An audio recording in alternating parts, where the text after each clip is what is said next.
This time, I would like to introduce Mike Stevens, Alisha Sears, and Andy Meyer, who will highlight the key findings from this year's 2020 CSBS National Survey. Mike Stevens is a Senior Executive Vice President at the Conference of State Bank Supervisors. He leads CSBS's public policy, financial supervision, federal coordination, communications, industry relations, and professional development functions. He's joined by Alisha Sears, a Senior Analyst in the Policy Development Group at CSBS, and they are both joined by Andy Meyer, a Senior Economist at the St. Louis Fed in the St. Louis Fed's Community Bank Research and Outreach Unit. So Mike, Alisha, Andy, I turn it over to you. Great. Thank you, Jim, and welcome everyone. So I hope you enjoyed our animation that provides background for the National Survey.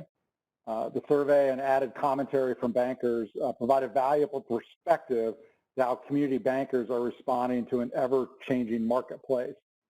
I think the conference publication is always valuable and timely, but this year is especially interesting given what we are all living through. I was talking to a reporter yesterday who commented that reading this report, the report this year, is like reading a cliffhanger because you don't really know what's going to happen, and you have to get to next year to really hear the rest of the story. So I guess that's a good plug for next year's survey and conference. So I'm going to ask my colleague, Alisha Sears, who has introduced as our Senior Policy Analyst for CSBS. She's also a member of the Conference Planning Committee and is our lead for executing the National Survey with the states. So Alisha, why don't you kind of tell everybody the sense of the process and what participation looked like. But first, I think everybody would like to know what it's like to launch a national survey in the middle of a pandemic. Well, thank you, Mike, and welcome everyone. It's certainly a challenge, but we, you know, when we made the decision to add new questions in March, we got the ball rolling. So I wanted to give you a little bit of an overview of how we got to where we are today.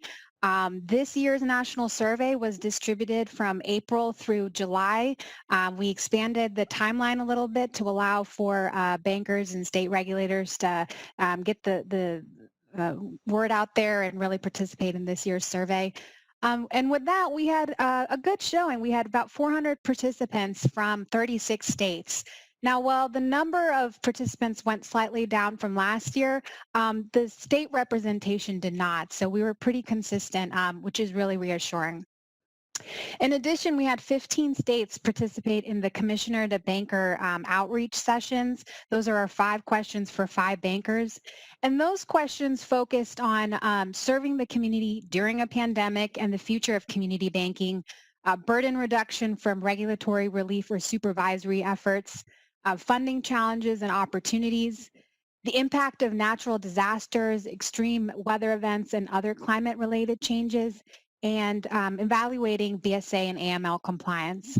So today, where appropriate, I will share some of those stories, kind of share that dialogue with you all. You will notice that this year, the Planning Committee actually made the decision not to publish the summaries in the national publication, but we have actually compiled all the summaries into a publication that was released in a blog earlier this morning. And so I know it's a little less formal this year, but we continue to get feedback from commissioners about the value of the banker engagement. They certainly feel it's a vital experience, and certainly those narratives help supplement the national survey findings, which we'll be digging into later today. Mike? Great, thanks, Alisha. And next we're going to ask Andy Meyer, who's a Senior Economist with the Federal Reserve Bank of St. Louis, actually one of the original hosts of our program. They'll walk us through some of the data findings out of the survey. One of the advantages of doing this survey each year is that you're able, by asking some of the same questions, where we have the opportunity to capture and detect changes. And Andy, at the front part of your slide presentation, I think you've got some really good examples about some of the differences that we see between last year and this year. Yes, thank you very much, Mike and Alisha. To no one's surprise, we ended up focusing quite a bit on COVID-19 questions this year. And there was a big difference from last year. Last year, when we asked what is the single greatest challenge facing your bank today, this was back in 2019, the biggest concern was core deposit growth, and that coincided nicely with our conference last year, where our final panel looked at the future of funding. But this year, not surprisingly, the greatest challenge is business conditions. We were in the early throes of the big recession caused by the pandemic, and to no one's surprise, that became the greatest concern this year. Just a note on figure numbers; these do match up with the publication. If anyone wants to follow along there, banks clearly stepped in to help small businesses. The PPP program had a rocky rollout. There were some complaints about some of the processes early on, but it was very successful in getting banks to increase their small business lending, but not so much their other types of lending. The pandemic did not cause great increases in non-business lending as a response to the pandemic. Moving on, even with all the government guarantees, bankers still closely monitored credit risk, with a vast majority thinking that those were important or very important. And they are much less concerned about liquidity. The liquidity risk to the bank, 11% just consider it not important, and the great weight of that is certainly far down this scale. Banks, that's pretty much the least of their concerns at this moment. We'll see if that bounces back more next year. But competition for deposits is just as important. Now, these numbers are down a little bit from last year, but they remain surprisingly strong. Banks don't want to give up to their competitors, because once they start needing those deposits again, they want to be in a position to be able to gather them easily. But core deposit growth is certainly a much lower priority than it was last year. And again, liquidity is just not the big concern during the current crisis. But most banks, we're turning a little bit to some of the operational aspects. Most banks did institute work from home policies of some kind, the vast majority. And they also, but fortunately there were very few layoffs. 95% of them laid off no one during the pandemic. So that's good news.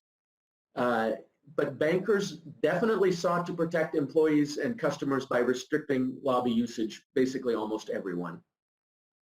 And, but very few banks closed their branches outright.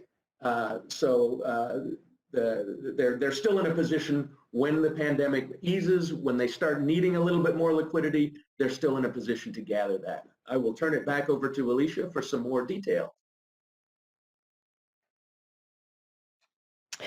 Great. So the previous slides that Andy shared, you get a sense that the crisis certainly tested, the community bank business model. Several bankers remarked that social distancing and shelter-in-place orders created a significant challenge for their customer-facing representatives. But I will note that bankers never lost sight of that high-touch relationship building during the pandemic. It is still what they feel that they do the best. A few points I wanted to make on PPP. The response of community bankers to COVID-19 and specifically PPP created costs for community bankers, ranging from efficiencies in processing PPP loans as little as $400 to perhaps more significant reputational damage arising from some disgruntled customers who felt kind of left out of the process at times. Now, bankers did applaud the speed at which the programs were stood up, but they did say that at times it put the banks in a precarious position. So you got this general sense of bankers feeling, both overwhelmed and proud. I think many of the bankers use the phrase "all hands on deck."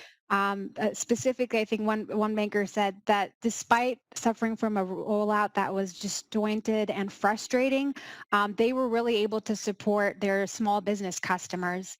Many bankers describe this as being or serving as lifelines to their customers searching for relief and filling a gap in their community by making those loans not only for their existing clients, but also for other institutions' clients that could not get the help from their own bank, and usually when it was a larger, maybe nationwide bank. Now, there was more than just PPP. Community bankers supported their communities often in very personal ways. I wanted to share some of those stories with you as well.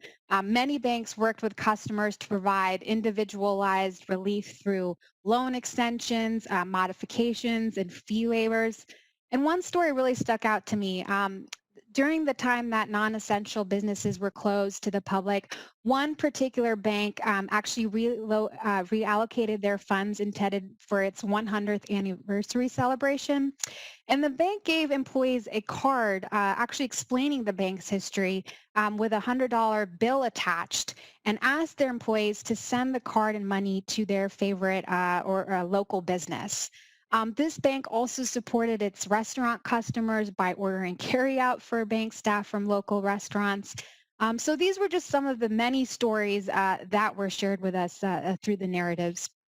So again, I would say overall bankers pointed to this renewed appreciation of the nimbleness of community banks, which has allowed that customer-centric service model to really shine in serving the rural and small town communities in which many of these banks operate. And I think this is such a powerful part of this publication and very unique about how we're able to match up the quantitative and the qualitative to really tell a story about community banking. And I'm just fascinated by your word cloud here.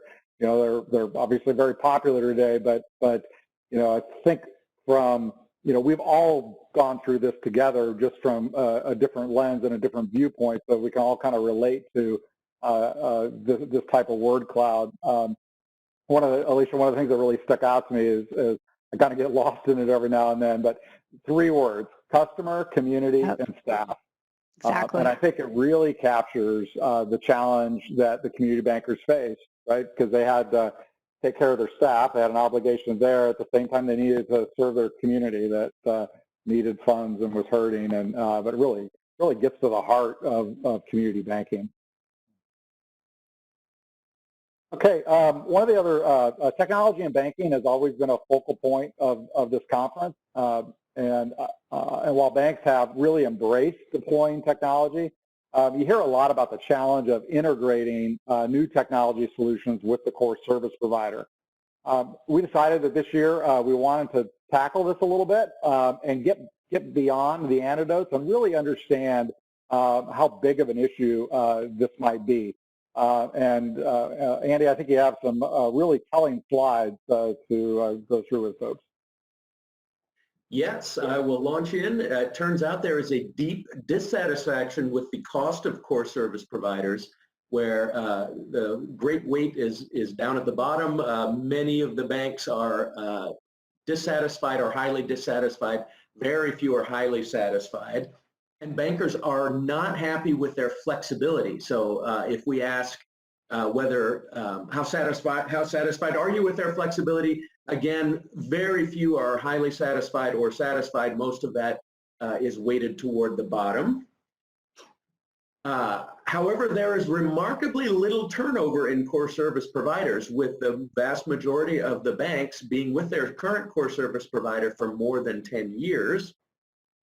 This is due in part, unfortunately, because of the cost of switching regulators. When we asked how much would it cost to terminate your contract with your core service provider tomorrow, some people just didn't know, but 22% said it would be more than 10% of their total non-interest expense. So that is a significant cost. Bankers, however, are generally satisfied with their core service providers' security, where most of that weight is in the satisfied or highly satisfied. And they are also satisfied with their risk management practices, with roughly 75% either satisfied or highly satisfied. I'm going to turn that right back over to Alisha. Thank you very much. Yeah, so now turning to some of the questions focused on impediments, banks are finding ways to innovate, but there are certainly some hurdles to overcome. So when we ask the question, is your relationship with your core service provider an impediment to entering into a partnership with a fintech company? Fintech firms certainly offer another way for banks to innovate, whether it be from automated mortgage and auto loan origination software to anti-money laundering transaction, monitoring packages. But less than 2% of respondents relied on a fintech to provide digital banking products and services. And I know it's not on this chart, it's on one of the other figures in the national survey publications. But most did say that they do not consider their relationships with core service providers as an impediment to partnering with a fintech company, about 58.3%. But I think it's still important to mention that they're little less than half selected yes, and that was primarily due to either issues with contracts, including an exclusivity agreement, or because they felt the core service provider did not provide an open application programming or combination of both. The next two slides were focused on sentiment and how strongly bankers agreed with the statement. So when asked, how strongly do you agree with these statements that focused on supervisory expectations of a third-party provider as an impediment to establishing new third-party relationships? The decisions of the community bankers with respect to core service providers appear to have this significant regulatory implication. More than 43% of respondents said the expectations of bank supervisors regarding due diligence of a third-party provider to some extent impeded the establishment of a new relationship with them.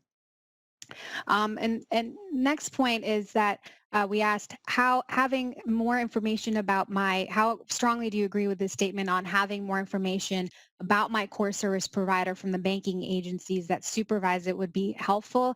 Nearly 78% of them said that more information from supervisors about core service providers would certainly be helpful.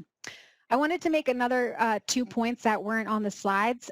This slide might tie back to what I said in slide 23, but bankers cited the diseconomies of scale that are inherent in the contract terms of their service providers. One banker said that generally all solutions seem to be based on volume with a monthly, minimum cost. And so for community banks with lower volumes, this pricing structure can prevent implementation of newer technologies, really resulting in the inability to compete with some of the larger banks in their market area. That one banker also said that it can limit their access to promising opportunities and threatens to cause potential failure in the future. And I wanted to conclude by making the point that, the supervisors and regulators are aware, I think, of these impediments and concerns. There's been certainly a push to reevaluate and collaborate on potential solutions. There's certainly been discussions on topics such as contract fairness, APIs and flexibility, and just having more complete and ready access to complete data. And also the banking agencies, as we're seeing more and more, are starting to reevaluate the effectiveness of BSA and AML regulations. I know recently FinCEN released an AMPR, a notice of proposed rulemaking earlier this month to tackle some of these issues. Yeah, I think that's a really good point on the core service provider issues. There are a lot of work streams on this.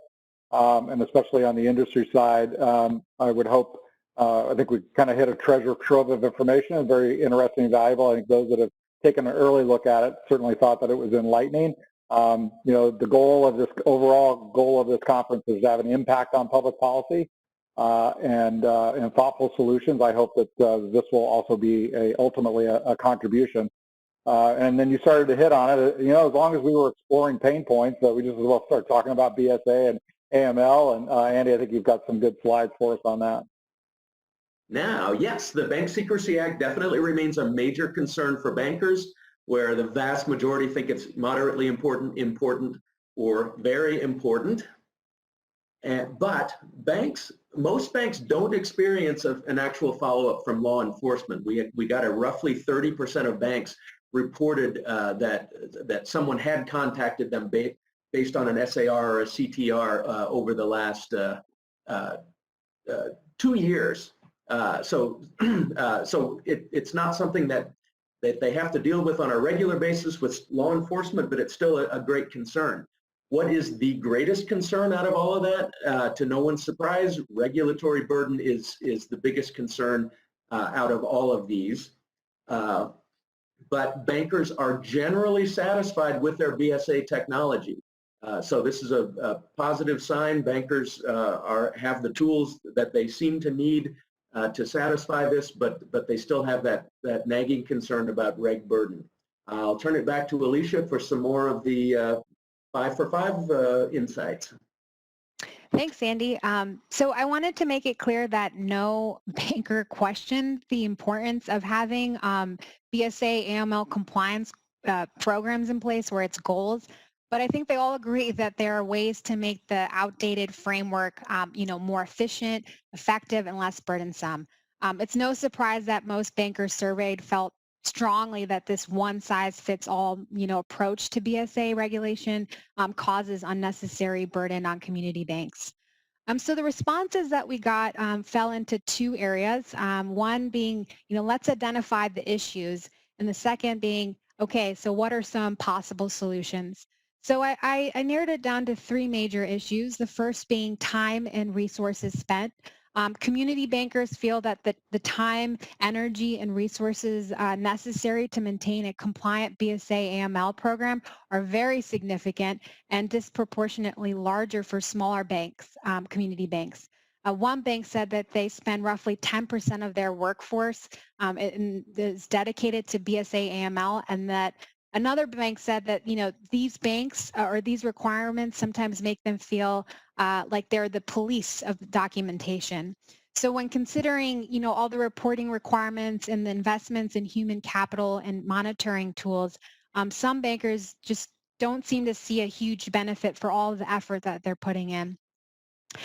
One interesting point that came up was that one banker articulated that they felt local community banks have a much greater positive impact in the community by identifying instances of elder abuse and fraud, and that more bank resources and efforts should be spent in that area, but it's often difficult to do so because they're having to allocate more resources and time to just focusing on getting that, AML, CTR type reporting.